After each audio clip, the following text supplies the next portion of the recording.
कल हम बात कर रहे थे कि Spurs are moving mad in the market. तो भाई आज उनके सबसे बड़े कॉम्पिटिटर और मेरी favourite team Arsenal are also moving mad in the market. तो अभी अचानक से एक मतलब out of the blue news आई कि फाबियो वियरा जो कि पोर्टो के एक मिडफील्डर है, उनके लिए आर्सेनल और पोर्टो के बीच में डील अग्रीड हो चुकी है। तो मतलब अभी तक कोई लिंक्स भी नहीं आ रहे थे, एक आधे लिंक्स आए थे जनवरी के टाइम पे, बट लिवरपूल इंटरेस्टेड थी उनमें, टॉटनम भी इंटरेस्टेड थी। लिवरपूल को तो फीस ज्यादा लग रही थी, टॉटनम का मुझे आइडिया नहीं है। कल से टॉटनम के जो अकाउंट्स है वो ट्विटर पे काफी उनके रिगार्डिंग एनालिसिस वगैरह डाल रहे थे।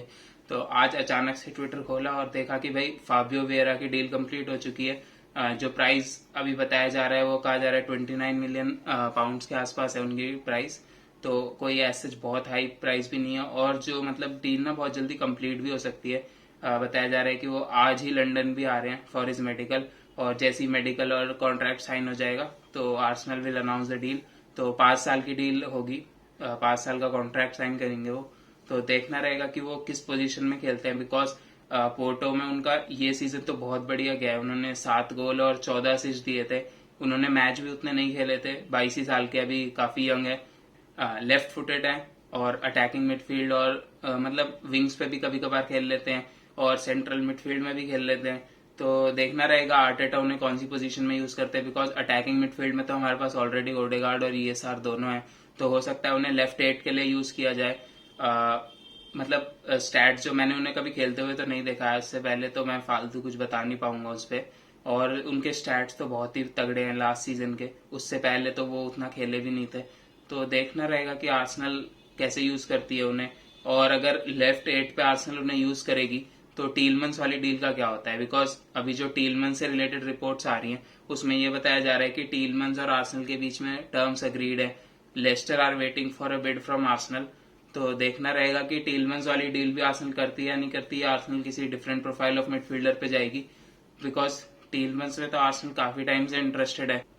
तो देखना रहेगा कि टीलमंस और वियरा दोनों करती है। वियरा उनके नाम में है तो भाई हमें पैट्रिक वियरा तो पता ही है कितने बढ़िया प्लेयर रहे हैं, आर्सेनल के, आर्सेनल लेजेंड है। तो अगर उस टाइप के प्लेयर बनते हैं फाबियो वियरा, तो आर्सेनल को अपलिफ्ट कर देंगे एक तरीके से। अगर आपने अभी तक वीडियो को लाइक नहीं किया है तो लाइक कर दीजिए, और चैनल को भी सब्सक्राइब कर लीजिएगा।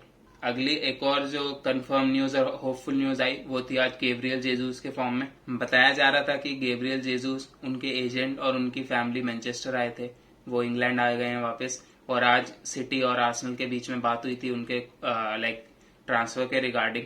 तो personal terms are agreed. Arsenal उन्हें 10 मिलियन यूरोज ईयर की सैलरी दे रही है, जिससे वो खुश है। That will come around 160 to 180 के यूरोज अ वीक, जो कि मेरे हिसाब से भी सही है। एक्सपीरियंस प्लेयर है, प्रीमियर लीग प्रूवन प्लेयर है, बहुत हाई सैलरी तो नहीं दे रही आर्सेनल, तो एक बहुत बड़ा रिस्क नहीं है। उसके साथ साथ जो सिटी की वैल्यूएशन थी उनकी 50 मिलियन बताई जा रही थी।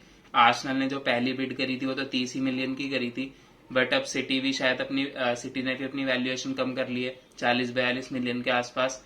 तो कहा जा रहा है कि वो भी एक ऐसी डील है जो बहुत जल्दी आर्सेनल पूरी कर सकती है। तो मतलब कल जैसे सब आर्सेनल फैंस थोड़े परेशान से हो गए थे, आज की जो न्यूज आई है उससे डेफिनेटली आर्सेनल फैंस तो काफी खुश हो गए होंगे। उसके साथ साथ जो एरन हिकी वाली डील थी उसमें भी आर्सेनल आगे बढ़ रही है। तो बताया जा रहा है कि अभी करेंटली एरन हिकी को साइन करने के लिए जो भी फ्रंट रनर्स हैं वो आर्सेनल ही है। प्राइस बोलोनिया उनके लिए चाहता है 19 मिलियन प्लस एड ऑन, वो आर्सेनल प्रोवाइड करने को तैयार है। ब्रेंटफोर्ड उतनी फीस प्रोवाइड नहीं कर पा रही है, तो डेफिनेटली आर्सेनल वो साइनिंग को भी जल्दी कंप्लीट कर सकती है। बिकॉज एक फुल बैक में एटलीस्ट एक बैकअप तो आर्सेनल को चाहिए। बिकॉज नूनो टवारेस की जो न्यूज आ रही है कि वो अटलांटा लोन पे जा सकते हैं, तो अटलांटा उन्हें डेफिनेटली एक विंग बैक के ऑप्शन में लोन पर देखना चाहती है। जो अटलांटा के बॉस है उन्हें, उनका मानना है कि Nuno Tavares will be an ideal option.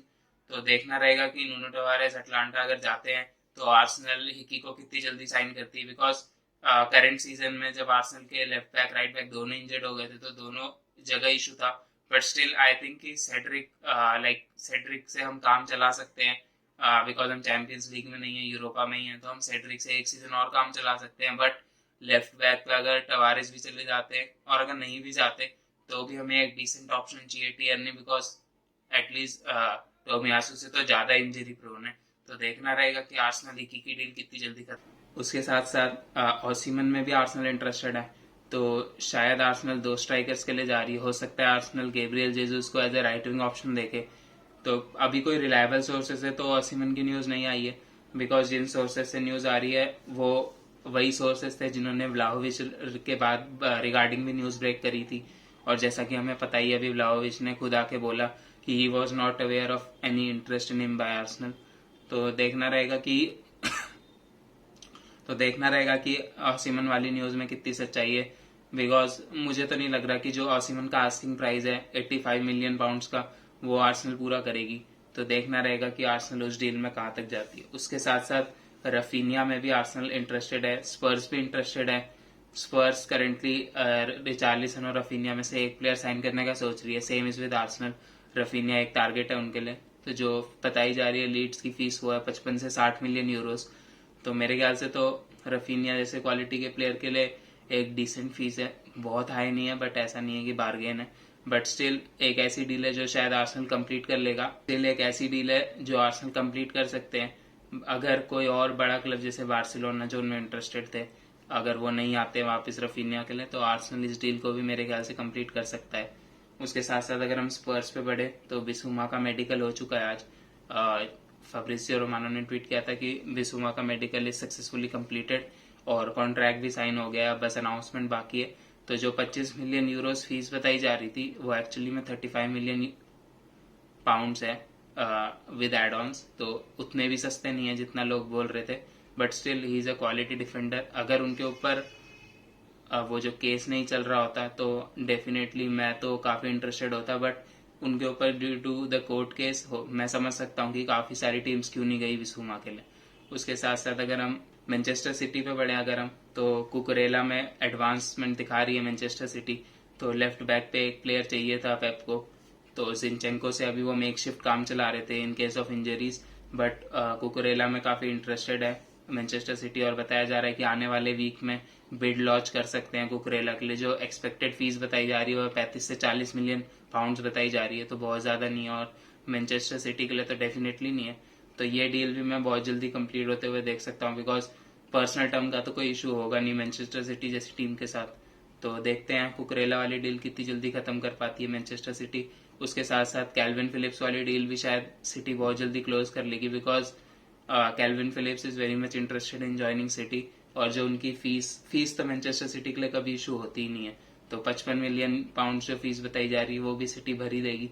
तो कैल्विन फिलिप्स को भी मैं बहुत जल्दी देख सकता हूँ ज्वाइन करते हुए मैनचेस्टर सिटी। उसके साथ साथ अगर हम चेल्सी पे बढ़े तो चेल्सी की जो सबसे बड़ा इशू है वो है लुकाकू का। तो लुकाकू के रिगार्डिंग इंटर और चेल्सी के बीच में बातें हुई हैं, और बताया जा रहा है कि जो पहला ऑफर इंटर ने दिया था वो 5 मिलियन यूरोस का दिया था एज लोन फीस, जो कि स्ट्रेट अप रिजेक्ट कर दिया चेल्सी ने।